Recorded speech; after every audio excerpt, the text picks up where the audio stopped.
Hey, so I am driving around Atlanta doing what I do, real estate, right? And I just left a listing. Had to go over there, check it out for one of my clients. And now I'm heading off to the office. Got a number of things going on today. Team meeting, showing today, hopefully writing an offer for some buyers in a neighborhood that they want to live in. So I'm talking about buyer tips today, right? What does it take to buy a home? Because sometimes people don't know. Like, it is a scary process when it comes to purchasing your first home or even purchasing a home, because a lot of, the average length of time people live in a home is about 10 years now, right? So it's hard to remember what it was like buying a home when it's something you did 10 years ago. So what's the process, right? What do you got to do when it comes to getting out there and buying a home? First thing I'm always going to tell any one of my clients is get pre-approved. Talk to a lender, right? People are like, oh, I don't want my credit pulled. First of all, if you're in a place where a 2-point credit ding affects your credit, you're probably not in a place where you can afford to buy a home. Let's just be completely realistic there. But that being said, so, because ultimately, from my understanding is it's a 2-point ding to your credit when you have your credit pulled, and then you get that back in 6 weeks. Secondly, once you talk to one lender, you can talk to as many lenders as you want in 30 days. And I highly, highly recommend talking to numerous lenders, because you ultimately want to find out what's going to cost you the least amount of money in the long run when it comes to buying your home. So you're going to talk to the lender, right? You're going to be completely honest with them. You're going to, of course, because they're going to find everything out anyway. They're going to find out about all your debt. They're going to find out about your income when they're, approving you, getting you pre-approved for your loan. And from there, right, you're going to say, okay, you can qualify for buying a home up to X number of dollars. Ultimately, I tell all of my clients, my buyers, you're not ultimately shopping for how much home you can afford. I mean, yes, you can say, okay, I can afford a home up to $500,000, up to $1 million, whatever that price point is. You're really shopping for your payment, right? Like, what are you comfortable with? You want to stay within your budget. And what is something that's so incredibly important, if you're qualified for a $700,000 home, do not buy a $700,000 home, right? You do not want to buy at the top of your debt to income ratio. You want to have money in your pocket, right? You don't want to be house rich and cash poor. And this is another item that is just so incredibly important when it comes to buying a home. Because what happens if something major goes wrong in the home and you don't have the money to fix that item?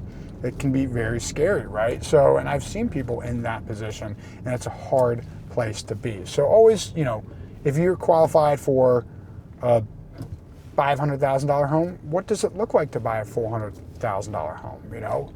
Ultimately, more than likely, you're probably not buying your forever home, and you want to keep that in mind as well, especially if it's your first time. Now, let's say you're right sizing, right? Now you haven't sold a home in 20 years, and now you want to get something smaller. Well, ultimately, if you've lived in a home for 20 years, you probably have equity and you're going to be okay. But anytime you're making a change, again, do not buy at the top of your price point. So what happens is, okay, you've become pre-approved for your home. This is how much home you can afford. So then with my clients, right, we always sign a buyer broker's agreement because I represent them. We are required as agents to get you to sign a buyer's broker's agreement. And this says we represent you as the buyers. And you do want someone who's representing you. And you want someone who's professional enough to say, hey, I'm committing to work with you. I need you to commit to working with me as well. It's a fair trade-off. And ultimately, for me, my clients, I always let my clients terminate, a broker agreement if they're not happy with my services. For the record, I've never had a buyer terminate that with me. So that being said, everything is negotiable in real estate, right? And for the most part, sellers are still paying buyer's agent commissions, but everything is negotiable. If you come in with a lowball offer, then the seller may not be willing to pay that buyer's agent commission. So you want to be aware of that as well when you're writing an offer. So you're going to go out, you're going to shop homes, you're going to tour homes, you're going to see a home.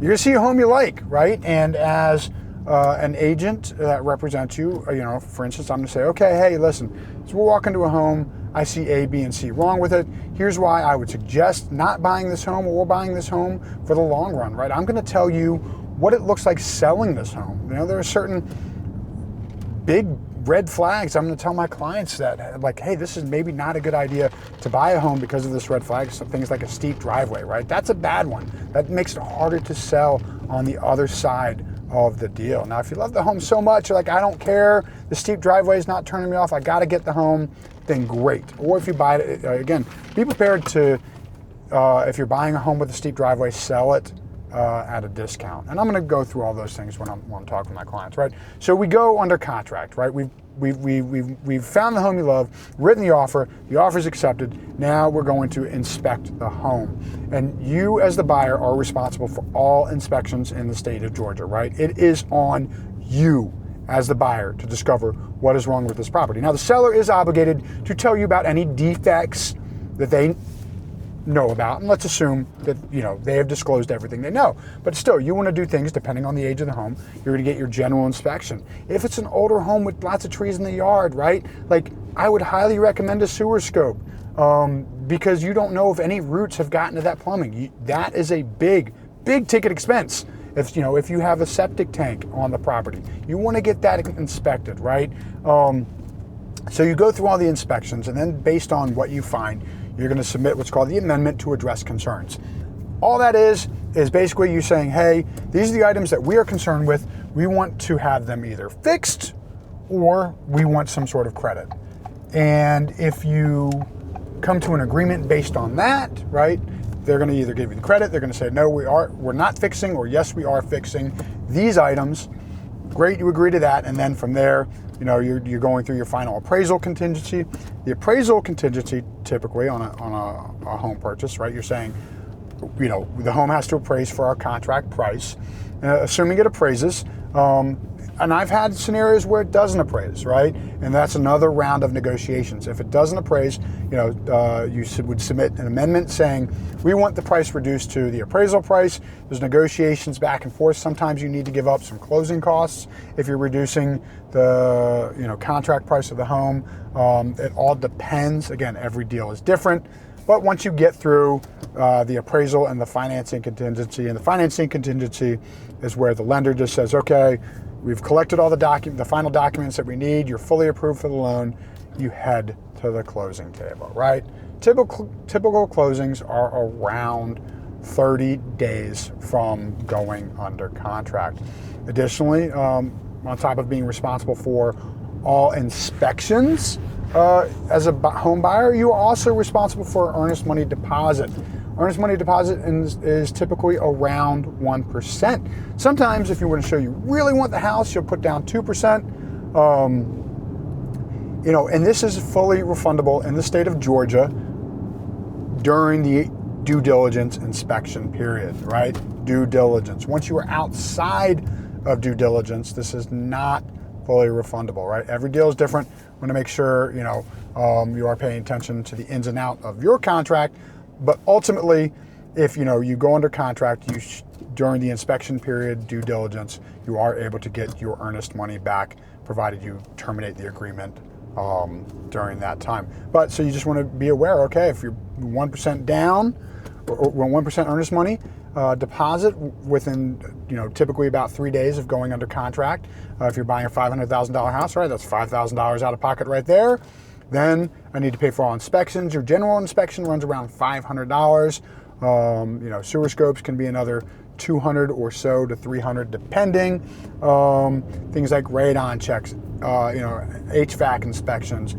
A septic pump and inspection can run around $1,000. So you want to be prepared, for these expenses when you're purchasing a home, knowing, okay, I'm going to have to spend A, B, and C, and making sure you have a knowledgeable agent that is helping you see the red flags, saying, hey, here's all these things that I see going on right now. You may not want to write the offer because, this deal could fall apart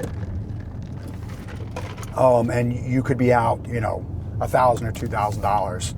Ultimately, again, every deal is different, but you just want to really protect yourself when it comes to spending the money on inspections and, trying to find your home.